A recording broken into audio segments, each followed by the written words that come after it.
repeat after me.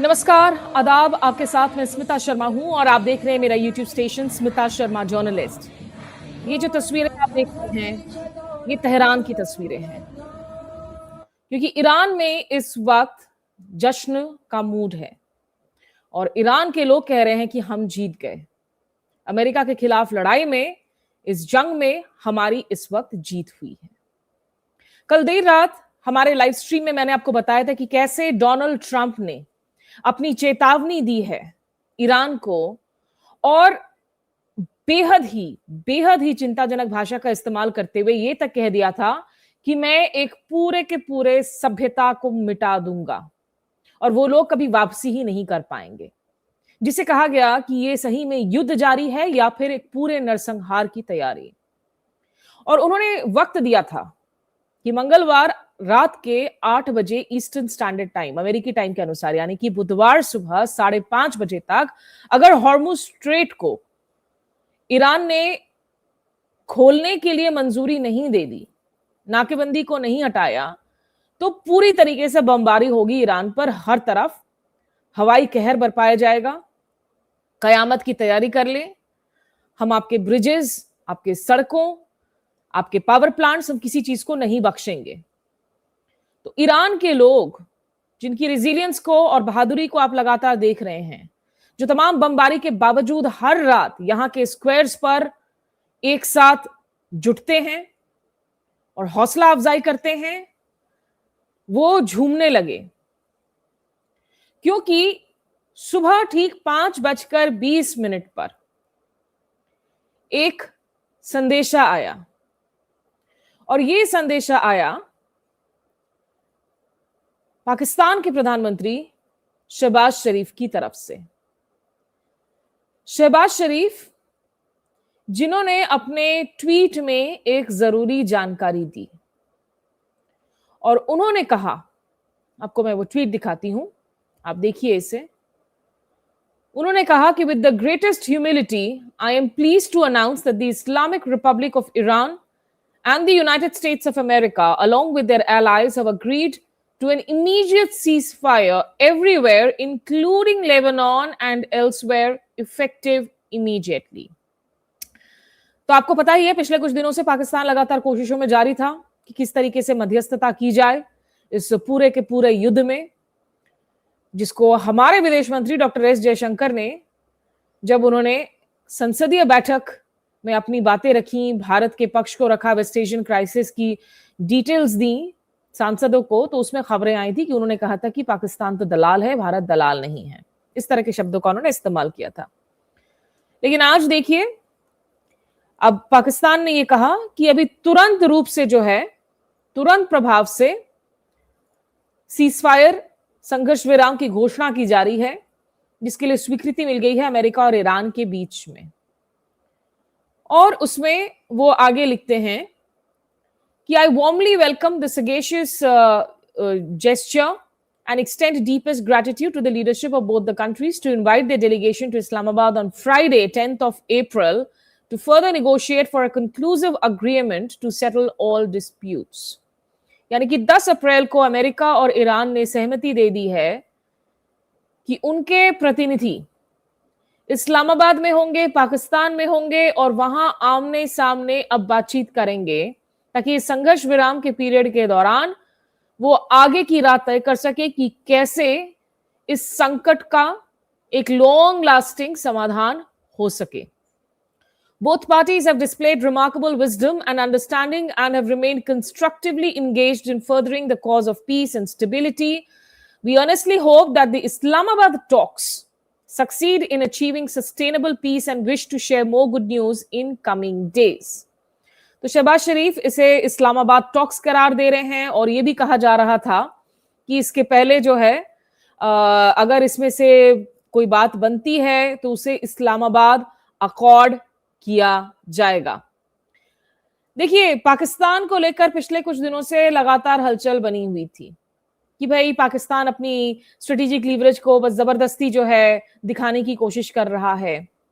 हमने आपको कहा था कि पाकिस्तान के लिए एक बहुत बड़ी दुविधापूर्ण स्थिति यह है कि उनका एक रक्षा सौदा हो रखा है, सिक्योरिटी पैक्ट हो रखा है सऊदी अरब के साथ, और चूंकि ईरान के जवाबी हमले हो रहे हैं खाड़ी क्षेत्रों में मौजूद सैन्य बेसिस पर अमेरिका के, और उसमें काफी सारे सिविक इंफ्रास्ट्रक्चर और साथ ही साथ जो है उनके पावर प्लांट्स पर भी वो जवाबी हमले कर रहा है। जब जब उनके डिसैलिनेशन प्लांट, उनके पावर प्लांट्स, खर्क आइलैंड, स्कूल्स, यूनिवर्सिटीज पर हमले किए अमेरिका और इजराइल ने मिलकर, तो पाकिस्तान बहुत ही असहज था कि सऊदी के बिहाफ पर जाकर उसको इस लड़ाई में सक्रिय रूप से जमीन पर उतरना पड़े, क्योंकि इसके लिए ना तो उनके पास इस वक्त पर्याप्त सैन्य संसाधन है, उनके इस वक्त इकोनॉमिक हालत अस्थिर बनी हुई है, देश में अंदरूनी जो राजनीतिक हलचल है खास करके इमरान खान को लेकर, पूर्व प्रधानमंत्री, क्रिकेटर जो कि जेल में एक लंबे अरसे से बंद है, वो नाजुक बनी हुई है। अफगानिस्तान के साथ एक युद्ध जारी है, भारत को तो वो अपना परपेचुअल एनिमी मानते ही हैं।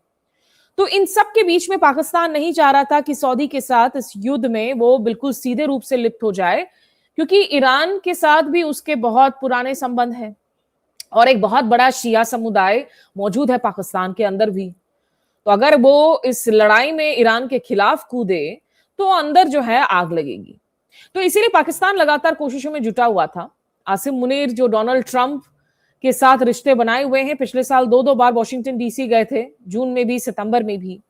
और ऑपरेशन सिंदूर के बाद तो आपको पता ही है कि शहबाज शरीफ हर दिन यही कहते थे कि भाई हम नामांकित कर रहे हैं। उन्होंने नामांकित किया भी डोनाल्ड ट्रंप को नोबेल शांति पुरस्कार के लिए, जिसे तमाम लोगों ने मजाक उड़ाया कि भाई आप जो हैं देखिए कैसे बटरिंग कर रहे हैं, ईगो मसाजिंग कर रहे हैं। बहरहाल पाकिस्तान का एक अपना स्टाइल है, और इस वक्त भले ही आप इसे ब्रोकरिंग कहें, आप कहें कि उन्होंने एक मैसेंजर का काम किया है, या आप कहें कि वो मध्यस्थता किया है, एक स्ट्रेटेजिक जो है फायदा तो हुआ है पाकिस्तान को, क्योंकि अंदरूनी रूप से भी जो है इस वक्त उनके जो लोग जो यहाँ की सरकार और आर्मी और सेना से बेहद इस वक्त गुस्से में जारी चल रहे थे। अब वो लोग कह रहे हैं कि देखो भाई पाकिस्तान ने गजब कर दिया, सीजफायर करवा दिया उस अमेरिकी राष्ट्रपति और ईरान के बीच में, जिस अमेरिकी राष्ट्रपति ने अब तक लगातार जो है खुद को श्रेय दिया है तमाम सीजफायर्स करवाने के लिए दुनिया भर में, और जिस युद्ध में हमें लग रहा था कि मंगलवार देर रात को बिल्कुल कयामत बरसेगी ईरान के आसमान पर और आसमान से। तो इसीलिए यहां जो ये कदम उठाया गया है, और उसके बीच में हमने देखा था कि पाकिस्तान ने बकायदा यूए, जो सऊदी, तुर्की, मिस्र, इनके विदेश मंत्रियों को भी बुलाया था इस्लामाबाद में, जिनकी मुलाकात हुई थी इशक डार से, जो कि पाकिस्तान के विदेश मंत्री हैं। उसके बाद इशक डार चीन में भी गए थे, चीन में भी मुलाकात की थी। और अब ये जो सीजफायर हुआ है, जिसके जो डिटेल्स हैं उसके बारे में आगे मैं आपको बताऊंगी, उसमें भी यही माना जा रहा है कि पर्दे के पीछे चीन ने एक बहुत अहम भूमिका निभाई है। और आपको याद दिला दें कि मंगलवार को एक प्रस्ताव लाया गया था संयुक्त राष्ट्र में बहरीन की तरफ से, जिसमें कोशिश की गई थी कि संयुक्त राष्ट्र के हवाले से यह बात मनवाई जाए कि स्ट्रेट ऑफ हॉर्मूज अगर ईरान नहीं खोल रहा है, नाकेबंदी जारी है, तो उसे विथ यूज ऑफ फोर्स हम खुलवाएं। लेकिन इस रेजोल्यूशन को वीटो कर दिया, क्योंकि आपको पता है 5 ऐसे मुल्क हैं संयुक्त राष्ट्र सुरक्षा परिषद में जिनके पास वीटो करने का अधिकार है, जो सदस्य भी हैं। तो इनमें से चीन और रूस ने इसे वीटो कर दिया, जिसकी वजह से जो है ये रेजोल्यूशन नहीं पार हो सका संयुक्त राष्ट्र में। तो एक तो माना जा रहा है कि इस कदम की वजह से एक ऐसा माहौल बना, गुडविल का माहौल बना, जिससे कि ईरान भी कंसिडर करे कि चलो हम सीजफायर की ओर जो है एक कदम उठाते हैं। और उसके बाद चीन के साथ लगातार बातचीत तो हो ही रही है। चीन और रूस वो दो मुल्क हैं जो ना केवल ईरान को तकनीकी रूप से, डिफेंस रूप से समर्थन दिए हुए हैं, इंटेलिजेंस का समर्थन दे रहे हैं। चीन बायर है ईरानियन ऑयल का, Russian oil and Russian gas का, और रूस और चीन की जो जहाज हैं वो स्ट्रेट ऑफ हॉर्मुज से गुजर रही हैं। ईरान युद्ध के चक्कर में डोनाल्ड ट्रंप ने रूस के ऊपर लगे हुए प्रतिबंध को भी हटाया ताकि दुनिया के लोग जो है वो 30 दिनों तक रूस से गैस खरीद सके, जिससे उनके यूरोपीय एलाइज बहुत नाराज हैं, क्योंकि उन्होंने कहा कि इससे फिर वो जो रूस का पैसा है वो यूक्रेन की युद्ध में खर्च होगा। ईरान पर भी उन्होंने दशकों से लगे हुए प्रतिबंध को हटाया, कहा कि ईरान से ऑयल खरीदे। ईरान ने कहा हमारे पास सरप्लस ऑयल नहीं है, हम नहीं दे सकते हैं।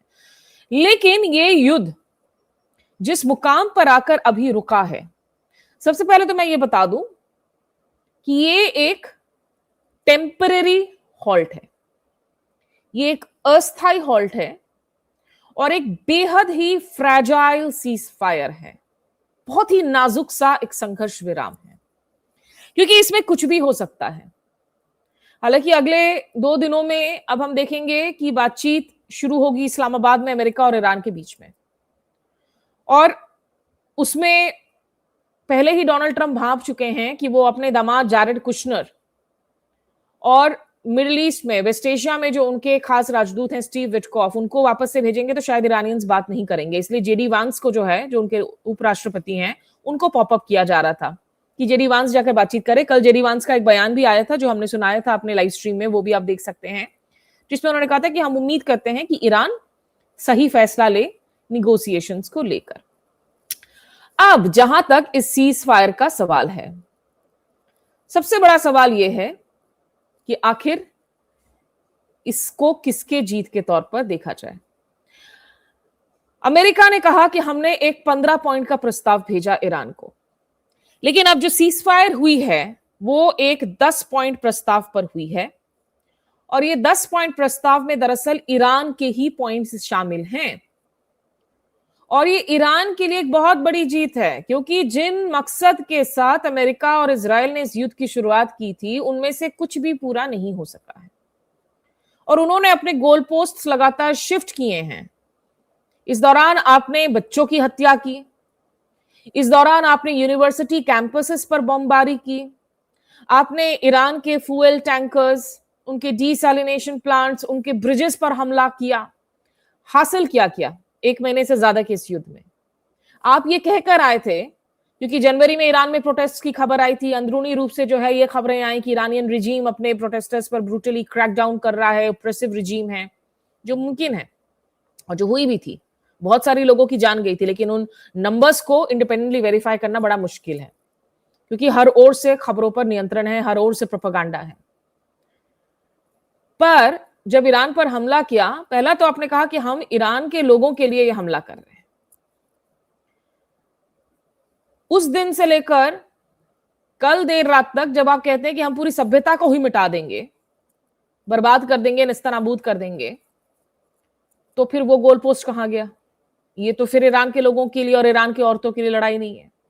दूसरा, आपने कहा कि हम रिजीम चेंज करेंगे, तख्ता पलट कर देंगे, हम वेनेजुएला जैसा कोई ऑपरेशन कर लेंगे कि मादुरो को हमने बिल्कुल ओपनली जो है किडनैप कर लिया और अंदरूनी खेमे में जो है हमने एक डिसेंट के बीज बो दिए, तो डेल्सी रोड्रिगे वाइस प्रेसिडेंट बन गई, लेकिन वो बेसिकली हमारे इशारों पर काम कर रहे हैं। ऐसा तो कुछ हुआ नहीं। आपको अपना एक अंदरूनी कोई कैरेक्टर नहीं मिला जो ईरान को लीड करे। मुश्तबा खामनेई, अयतुल्ला अली खामनेई के बेटे अली खामनेई जब मारे गए तो 86 साल पर मारे गए, और वो शहीद बनकर मारे गए। वो किसी बंकर में छिपे हुए नहीं थे, वो बकायदा अपने दफ्तर में थे जब वो मारे गए, अपने घर में थे जब मारे गए वो। और आपने उनको, उनकी पत्नी को, अपने मुश्तबा खामनेई की पत्नी, सबको उन्हें स्ट्राइक्स में 28 फरवरी को आपने मार दिया।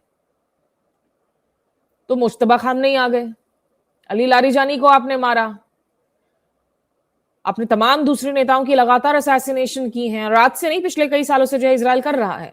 IRGC के उनके कमांडर कासिम सुलेमानी को डोनाल्ड ट्रंप के पहले टर्म में मारा गया था। पर ऐसा तो हुआ नहीं है कि ईरान जो है बिल्कुल पैक ऑफ कार्ड्स की तरह ढा गया है और आपके इशारों पर चल रहा है। वहां अभी भी अब्बास अराक्ची हो, गालिबाफ हो, उनके पार्लियामेंट के स्पीकर, तमाम दूसरे लोग हों, वो बने हुए हैं तटस्थ, क्योंकि वहां इंडिविजुअल्स नहीं, संस्थान है, और कोई भी झुकने को तैयार नहीं है। बहुत अलग देश है ये, सीरिया, इराक नहीं है, लिबिया नहीं है कि एक लीडर के मारे जाने से पूरा देश जो है वो ढह जाता है। खामनेई की मौत जरूर हुई, लेकिन ईरान आज भी, ईरान के लोग, जो लोग रिजीम के क्रिटिक्स भी हैं, जो लोग रिजीम के द्वारा अरेस्टेड भी किए गए थे, उन पर क्रैकडाउन्स हुए हैं, वो लोग भी हर रोज सड़कों पर निकल रहे हैं। आर्टिस्ट्स जिन्होंने अपनी आवाजें उठाई थी ईरान के रिजीम के खिलाफ, वो लोग सड़कों पर वापस है। कल मैंने आपको दिखाया था कि कैसे ईरान के बहुत लेजेंडरी जो फिल्म मेकर हैं, माजिद मजीदी, पूरी दुनिया में जाने जाते हैं, वो तेहरान की सड़कों पर है, मेडिकल वॉलंटियर के तौर पर वहां रेस्क्यू वर्क कर रहे हैं। या उनके जो तार प्लेयर आर्टिस्ट हैं अली गमसारी, वो एक पावर प्लांट के बाहर बैठकर वहां पे म्यूजिक बजा रहे हैं प्रोटेस्ट में और दिखा रहे हैं कि मैं यहां हूं। और जिस तरीके से जो है आम लोग वो पहुंच गए थे पूरी तरीके से ब्रिजेस पर, सड़कों पर। डोनाल्ड ट्रंप ने कहा whole civilisation will end tonight, लेकिन लोगों ने गजब हिम्मत दिखाई, हर जगह वो पहुंच गए ह्यूमन चेन बनाकर, ये कहने के लिए कि भाई हमारी ऐसी सभ्यता है, 5000 साल पुरानी सभ्यता, जिसको आप खत्म नहीं कर सकते हैं। आप इसे बर्बाद करने की कोशिश जरूर कर सकते हैं, बमबारी कर सकते हैं, हमें कमजोर करने की कोशिश कर सकते हैं। माजिद मजीदी की तस्वीरें देखिए, मेडिकल वॉलंटियर के तौर पर आम लोगों के बीच में, और आम लोगों को देखिए झंडे हाथ में लिए हुए किस तरीके से ब्रिजेस पर, सड़कों पर खड़े हैं कि अगर बमबारी हुई तो हम भी इसमें शामिल हैं, आप हमको भी मारिए। तो ईरान के लोगों का जो जज्बा है वो कायम है, तो फिर रिजीम चेंज तो हुआ नहीं आपका। तीसरी आपने बात कही कि हम ईरान के जो है परमाणु कार्यक्रम को पूरी तरह से खत्म कर देंगे। अब आपने पिछले साल जून में भी जब 12 दिनों का कॉन्फ्लिक्ट हुआ था, तब भी आपने यही दावा किया था और उसके बाद व्हाइट हाउस पर स्टेटमेंट पोस्ट किया था कि हमने तो पूरी तरीके से ऑब्लिटरेट कर दिया है इनके परमाणु कार्यक्रम को। लेकिन फिर इस युद्ध की शुरुआत होती है, फिर आप कहते हैं कि भाई हम यहां हमले कर रहे हैं, वहां हमले कर रहे हैं, उनके न्यूक्लियर साइट्स पर हमले कर रहे हैं। जवाब में ईरान ने इजराइल के न्यूक्लियर साइट्स पर हमला किया, डिमोना पर न्यूक्लियर स्ट्राइक किया। और मुश्तबा खामनी का जो वीडियो आया उसमें दिखाया जा रहा था छोटा सा क्लिप, ये पता नहीं कि वो एआई जनरेटेड था या सही, कि वो जाते हैं वॉर रूम में, घुसते हैं, वहां कोड्स हैं, न्यूक्लियर कोड्स, वो डिमोना लिखा हुआ है स्ट्राइक। देखिए ये जो अली गमसारी हैं, जो बकायदा एक पावर प्लांट के बाहर बैठकर जो है म्यूजिक प्ले कर रहे थे। तो आप ना रिजीम चेंज कर सके, ना आप वहां परमाणु कार्यक्रम को उस तरीके से खत्म कर सके, क्योंकि ईरान की बैलिस्टिक मिसाइल प्रोग्राम तो अभी भी जारी है। और इफ एनीथिंग ईरान का शायद अब रिजॉल्व और मजबूत हो गया होगा कि अब तो हम या तो हथियार बना ही लेते हैं तो बेटर होगा हमारे लिए भविष्य में। और ईरान के लोगों की मदद तो आप क्लियरली नहीं कर पा रहे हैं, जब आपने वहां स्कूल, कॉलेजेस, यूनिवर्सिटीज को ही नुकसान कर दिया। और जो ईरान के लोग जो डायस्पोरा में थे, जो इसके पहले जनवरी में बड़ा ट्रंप एडमिनिस्ट्रेशन से बार बार जोर शोर से कह रहे थे कि अटैक करो, बचाओ, वो लोग भी जो हैं ट्रंप एडमिनिस्ट्रेशन से पूरे गुस्से में हैं, क्योंकि बच्चों की जाने गई, छोटे छोटे बच्चों की, विनाप स्कूल की। उन लोगों ने भी कहा कि गलती हो गई, हम डिल्यूजनल थे, हमें लगा कि सही में हमारी जो है मदद की जाएगी। और जो चौथी बड़ी बात है, जो स्ट्रेट ऑफ हॉर्मूज को लेकर लगातार डोनाल्ड ट्रंप एक के बाद एक धमकियां जारी करते रहे कि स्ट्रेट ऑफ हॉर्मूज में आपने नाकेबंदी की है, स्ट्रेट ऑफ हॉर्मूज को आप खोलिए। अपने एलाइज को वो गलियाने लगे, नेटो को गलियाने लगे, वो कहने लगे ना ऑस्ट्रेलिया, जापान कोई मेरे साथ नहीं है। फिर उन्होंने कहा मैं गुड बाय कर दूंगा, आप आकर स्ट्रेट ऑफ हॉर्मूज की खुद पुलिसिंग कर लो, आपके इंटरेस्ट में है, मेरे ज्यादा जहाज तो यहाँ से नहीं गुजरते हैं, और अगर नाकेबंदी रही तो आप लोग मुझसे गैस खरीदोगे जो अमेरिकी इकोनॉमी के लिए फायदेमंद है। इस सीजफायर एग्रीमेंट में वो भी नहीं हुआ। बकायदा हॉर्मुज स्ट्रेट का नियंत्रण अभी भी ईरान के पास ही है। और जो सबसे बड़ा सवाल है कि भाई हॉर्मुज स्ट्रेट बंद क्यों हुआ? 28 फरवरी के पहले इस स्ट्रेट में कोई दिक्कत नहीं थी, फ्रीडम ऑफ नेविगेशन भरपूर रूप से था, सारे जहाज आराम से यहां से गुजर रहे थे ना। फिर आपने आखिर क्यों इसे बंद करवाया? अपने इल थॉट आउट वॉर के साथ में, जो आपने किया नेतन्याहू के दबाव में। Netanyahu has you by your nose, has you bye it's finger, अब वो आपको घुमा रहा है और नेतन्याहू के उस चक्रव्यूह में आप फंसे हुए हो। समझ में नहीं आ रहा है कैसे निकले।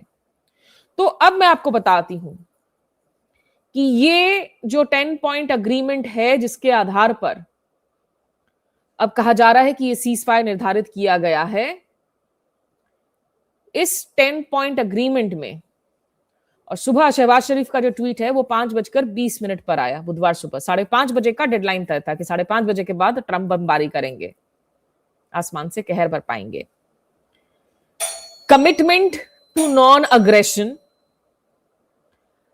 Continuation of Iran control over the strait of Hormuz, ये सेकेंड पॉइंट है इस सीज फायर प्लान के लिए कि ईरान जारी रखेगा स्ट्रेट ऑफ हॉर्मूज पर अपने नियंत्रण को। Recognition of Iran right to uranium enrichment, Iran ने कहा है कि आप हमें अधिकार देंगे कि हम यूरेनियम को एनरिच कर सके, जो अभी तक जो है लगातार कहा जा रहा था और ईरान ने अग्री कर लिया था जब उन्होंने 2015 में जेसीपीओए एग्रीमेंट को हामी भरी थी आईएईए के सेफगार्ड्स, अंतरराष्ट्रीय एटॉमिक एनर्जी की सेफगार्ड्स को लेकर, और वो डील बहुत एडवांटेजेस था वेस्टर्न नेशंस के लिए, लेकिन उस डील से डोनाल्ड ट्रंप ने पुल आउट किया था। चौथी बात, लिफ्टिंग ऑल प्राइमरी सैंक्शंस, कि आप हम पर सारे सैंक्शंस हटाएंगे। Termination of United nation security council, जो आपकी रेजोल्यूशन है, और ये भी कहा गया है कि Iran would impose a Hormuz fee of $2 million transit पर शिप, कि आप अगर जो क्षेत्रीय लड़ाई है ईरान के खिलाफ अगर आप उसको खत्म करते हैं तो ईरान हॉर्मूज स्ट्रेट को खोल देगा, लेकिन ईरान एक ट्रांजिट फी लगाएगा $2 मिलियन के, अगर आपको ट्रांजिट करना है तो, और उस फी को स्प्लिट अप किया जाएगा ओमान के साथ में, क्योंकि ओमान और ईरान ज्वाइंटली ऑपरेट करते हैं। जो कोस्टल स्टेट होता है किसी स्ट्रेट में, उनको मैनेज करना पड़ता है, नेविगेशन वगैरह, और इसको बहुत अच्छे से समझाया है कैप्टन सरबजीत परमार ने कल के मेरे कॉन्वर्सेशन में, उस कॉन्वर्सेशन को आप देखिएगा। Iran to use Hormuz fees for reconstruction instead of reparations, Iran जो अभी तक कह रहा था कि अमेरिका जो है अभी तक हमारी जितनी नुकसान हुई है उसकी भरपाई करे, उसके लिए मिलिट्री हमें आप इकोनॉमिक कॉम्पनसेशन दे, तो अब ईरान कह रहा है इस प्रपोजल में कि बेसिकली अमेरिका हमें वो रेपरेशंस देने की जरूरत नहीं है, लेकिन हम ये जो ट्रांजिट फी लगाएंगे इसको हम ओमान के साथ स्प्लिट करेंगे और इस पैसे का इस्तेमाल करेंगे हमारे जितने आपने स्कूल, यूनिवर्सिटी, ब्रिजेस को बमबारी करके बर्बाद कर दिया है उनको रीबिल्ड करने के लिए। और एक जरूरी पॉइंट है, उन्होंने ये भी कहा है कि एक permanent end to the war चाहिए हमें, कि आप आगे भविष्य में वापस से हम पर बार बार इस तरह के युद्ध के साइकिल्स को रिपीट नहीं करेंगे। ये कोई टेम्परेरी सीज फायर नहीं चाहिए हमें कि फिर जो है आपने 6 महीने बाद हम पर हमले कर दिया। और उन्होंने ये भी कहा है कि भाई पूरे क्षेत्र के युद्ध को आप रोकिए, इंक्लूडिंग जो इजरायली ऑफेंसिव ऑन लेबनान है, और ये है एक बड़ा पेच जिसको लेकर अंत में मैं कहूंगी कि आखिर मेरे थॉट्स क्या हैं इस सीज फायर पर। ये सीज फायर, जैसे मैंने शुरुआत में ही कहा, कि ये अस्थाई है और ये बहुत फ्रैजाइल है, बहुत डेलिकेट है। इस वक्त इसका पूरी तरीके से निश्चित रूप से स्वागत होना चाहिए, लेकिन इसमें सबसे बड़ा पेंच है इजरायल का। नेतन्याहू नहीं चाहते हैं ये युद्ध रुके। पिछले 2 दशकों से नेतन्याहू की कोशिश थी कि अमेरिका के किसी राष्ट्रपति को अपने इस युद्ध के लपेटे में ले और उनके जरिए युद्ध की शुरुआत करें। इजराइल से ज्यादा अमेरिका के बॉडी बैग्स अमेरिका जा रहे हैं, अमेरिका के सोल्जर्स ज्यादा मारे गए हैं, और वो इसमें कामयाब हुए डोनाल्ड ट्रंप के साथ। ये कामयाबी उनको नहीं मिली थी बराक ओबामा, जो बाइडेन या जॉर्ज बुश के साथ में। और नेतन्याहू की तरफ से अभी ये खबर आ रही है, क्योंकि ईरान ने कहा कि भाई लेबनान में भी जो ऑफेंसिव है वो भी बंद हो। अब नेतन्याहू की तरफ से प्रेस ट्रस्ट ऑफ इंडिया ने खबर दी है कि इजराइल कह रहा है कि जो ईरान और यूएस के बीच में संघर्ष विराम है, कि हम अगले 2 हफ्ते तक ईरान पर हम हमला नहीं करें, उसके लिए तो हम तैयार हैं, लेकिन लेबनान पर हमारे हमले जारी रहेंगे। तो ये एक पहला ब्रेकिंग पॉइंट हो जाएगा। और somehow I am happy to be proven wrong। Israel की कोशिश रहेगी कि कुछ ना कुछ करके प्रोवोकेशन हो कि ये सीज फायर होल्ड ना करे, क्योंकि पाकिस्तान में जो बातचीत होने जा रही है उसमें इजराइल कट आउट है, एंड इजराइल नहीं चाहेगा कि ईरान और यूएस के बीच में सीधे तौर पर एक समझौता हो जिसमें वो ना हो उस कमरे में जहां बातचीत हो रही है। तो इजराइल की भरपूर कोशिश रहेगी कि कैसे इस संघर्ष विराम को डीरेल किया जा सके। यूएस का मैंने आपको कहा कि गोल पोस्ट तमाम बारी जो है वो शिफ्ट कर चुके हैं, और इसीलिए इस वक्त इस सीज फायर को ईरान के लोग इतनी बड़ी एक जीत मान रहे हैं, क्योंकि जो बातें वो रख रहे थे बहुत बारी वो अब तक रिपीट कर चुके थे। इसके पहले भी इस सीज फायर को हामी दी जा सकती थी, क्योंकि ये वही शर्तें हैं ईरान की तरफ से जो वो पहले भी रख रहे थे अमेरिका के सामने। इतना वक्त गया, इतने लोगों की जाने गई, ईरान में अलग, लेबनान में अलग, पूरे खाड़ी क्षेत्र में अलग, भारत के नागरिक मारे गए, civilians caught in the conflict मारे गए, नाविक मारे गए। तो ईरान के लोग इसीलिए कह रहे हैं कि देखो हमने जो है सबक तो सिखा दिया। जो खामनेई का एक पुराना पोस्ट है जो सोशल मीडिया पर ट्वीट जो है वो लोग वापस से अभी रीट्वीट कर रहे हैं, जिसमें उन्होंने कहा था कि we will bring America to its knees. आगे ये युद्ध अगर फिर से शुरू हो, फिर बर्बादी का आलम हो, अलग बात है, लेकिन कम से कम आज की ये जो सुबह है, ईरान के लोग ये दावा कर सकते हैं कि ये उनके लिए एक जीत है। उन्होंने दुनिया के सुपर पावर मुल्क को एक सबक सिखा दिया है and this technically is the end of the American hegemony. Regime change जैसा बहुत सारे कमेंटेटर्स कह रहे हैं ईरान में नहीं हुआ है, अमेरिका के वैश्विक स्तर पर हुआ है, अमेरिका के ग्लोबल पोजीशन में हुआ है। तो अमेरिका के हेजेमोनी को तो तोड़कर दिखा दिया है ईरान ने, और ईरान के साथ खड़े हैं रूस और चीन जो कि ब्रिक्स का भी हिस्सा हैं, और ब्रिक्स की जो चेयरमैनशिप है इस दफा वो भारत के साथ है। तो एक तो चीन ने भी सिग्निफिकेंट रोल प्ले किया, इसके पहले भी मिडिल ईस्ट में एक दफा और कॉन्फ्लिक्ट में रोल प्ले की थी चीन ने। उनको इकोनॉमिक नुकसान नहीं हो रहा है उस तरीके से जैसा दूसरे देशों को हुआ है, और वो एक साइलेंट मीडिएटर के तौर पर उभर रहे हैं, फैसिलिटेट कर रहे हैं। रूस को फायदा हुआ, Iran has emerge stronger, Pakistan has benefited. Shahbaz Sharif जो है आज वाहवाही लूट सकते हैं, अपनी पीठ थपथपा सकते हैं। और एक लेसन इन ह्यूमिलिटी है भारत सरकार के लिए और विदेश मंत्री एस जयशंकर के लिए कि अगली दफा अगर कोई मुल्क किसी भी युद्ध क्षेत्र में मध्यस्थता करने की, बातचीत करवाने की, वार्ता करवाने की कोशिश करें तो आप उसको वेलकम कीजिए। भले ही वो मुल्क जो ऐसी कोशिशें कर रहा हो उसको आप अपना दुश्मन देश मानते हैं, वो आपका दुश्मन देश है जिसके साथ आपके युद्ध हुए हैं। क्योंकि अगर दिलजला टाइप के आप बयान देंगे कि भाई वो तो दलाल हैं, आज देखिए आज क्या हुआ है। दलाल ने कुछ तो मैनेज कर लिया ना, आप कहां खड़े हैं। पूरे युद्ध के शुरुआत में ऐसा लगा कि आपने इजराइल का साथ ले लिया है, फिर जब आपने देखा भाई ईरान तो कमजोर नहीं पड़ रहा है तो कोर्स करेक्शन करने की कोशिश की। ना खामनेई की किलिंग पर आपने एक वक्तव्य जारी किया, ना मिनाब के बच्चों की मौत पर आपने कोई शोक जताया, ना आइरिस डेना जैसे एक शिप पर जब आपके नाविक मारे जाते हैं, जो नाविक कुछ दिनों पहले ही विशाखापट्टनम में मौजूद थे भारत सरकार के न्योते पर एक नेवल एक्सरसाइज में शामिल होने के लिए, उनको इंडियन ओशन में जब अमेरिकी पनडुब्बी ने, एक अमेरिकी सबमरीन ने उड़ा दिया, उस पर भी आप कुछ नहीं बोल सके। आपकी जुबान कहां है, आपकी नैतिकता कहां है, जिस नैतिकता की वजह से आप अपने आप को ग्लोबल साउथ का लीडर कहते हैं। विश्व गुरु के पहले कम से कम एक क्षेत्रीय गुरु अगर बनना चाहते हैं तो टाइमली आप इंटरवेंशंस तो कर सकते हैं ना। यूरोप में जो डोनाल्ड ट्रंप के सहयोगी है, जबरदस्त रूप से डोनाल्ड ट्रंप के सामने आकर खड़े हुए, पेड्रो सैंचेज हो स्पेन के फार लेफ्ट नेता, जॉर्जिया मेलोनी हो इटली की फार राइट नेता, यहां अगर आप देखें कनाडा के प्रधानमंत्री कीयर स्टारमर, यूरोप के अंदर अगर आप देखें तो नॉर्वे, स्पेन, स्विट्जरलैंड, तमाम ऐसे देश जिन्होंने खुलकर डोनाल्ड ट्रंप को कहा कि ये एक अनैतिक युद्ध है। ना इसमें संयुक्त राष्ट्र की क्लियरेंस ली है आपने, ना अमेरिकी संसद ने आपको हरी झंडी दिखाई है। ये गलत युद्ध है, ये अवैध युद्ध है। लेबनान में इजराइल के ऑपरेशन को भी ऑफेंसिव कहा गया, लेकिन भारत ने क्या कहा, चुप्पी साधे रहा। भाई इजराइल इतना खासम खास दोस्त है, कैसे कहें। इजराइल के आप पार्लियामेंट में जाते हैं, कनेसेट में जाते हैं, युद्ध शुरू होने के 2 दिन पहले प्रधानमंत्री मोदी जी जाते हैं, एक शब्द नहीं कहते हैं आप गाजा में हुए नरसंहार को लेकर, जिसमें 75,000 से ज्यादा लोगों की जान गई है। आपको पता था कि युद्ध की शुरुआत होने वाली है, फिर भी आप गए इजराइल, और फिर आप चुप्पी साधे रहते हैं। और उसके बाद फिर वही पुरानी बयान, India calls for dialogue and diplomacy and deescalation. लेकिन जब कोई कोशिश कर रहा है तो उसको आप दिल जला टाइप का कह रहे हैं, अरे वो तो दलाल है। लेसन इन ह्यूमिलिटी है जयशंकर जी और भारत सरकार के लिए। और जिस स्ट्रेटेजिक लीवरेज को आप नॉन अलाइंड मूवमेंट को बड़े हे की दृष्टि से देखते हैं, नेहरूवियन फॉरेन पॉलिसी की आप बार बार किरकिरी करते हैं और उसकी निंदा करते हैं।